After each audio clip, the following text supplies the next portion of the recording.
Hi hello నమస్తే welcome to our channel. నేను మీ చార్మి. ఇప్పుడు వైఎస్ఆర్సీపీ ఎప్పుడైతే ఇటు కూటమి ప్రభుత్వం గెలిచిందో అప్పటి నుంచి వైఎస్ఆర్సీపీలో ఉన్న వాళ్ళందరికీ కూడా ఒక విధంగా హడలెత్తిపోతున్నారు అనుకోవచ్చు. ఎందుకంటే ఒకరి తర్వాత ఒకరు ఎవరెవరైతే విమర్శలు చేశారో వాళ్ళకి సంబంధించి వాళ్ళపైన యాక్షన్స్ తీసుకోవడానికైతే ఇటు కూటమి ప్రభుత్వం అయితే ఎన్డీఏ కూటమి ముందుకు వస్తుంది అని చెప్పొచ్చు.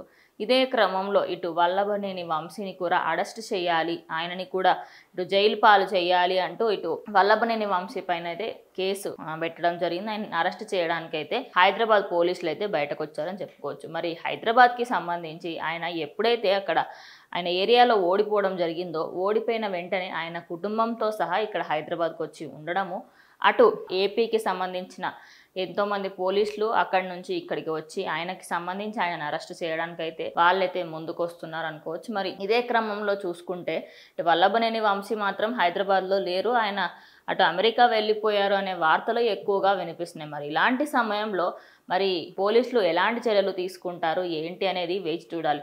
మరి తెలంగాణకి సంబంధించి ఆయన ఇక్కడ తెలంగాణలో ఉన్నారు కాబట్టి అటు ఏపీ నుంచి కొంతమంది పోలీసులు రావడము, కానీ ఇప్పటి వరకు ఆయన ఆచూకీ దొరకకపోవడంతో అటు ఆంధ్రప్రదేశ్లో ఉన్న లీడర్లు కూడా మరి ఇప్పుడు ఏం చేద్దాము అనే ఆందోళనలో ఉన్నారు. కానీ ఆయనని వెంటనే పట్టుకుంటామనే వార్తలు కూడా వినిపిస్తున్నాయి. మరి వల్లభనేని వంశీకి సంబంధించి మీ అభిప్రాయం ఏంటో కమెంట్ చేయండి.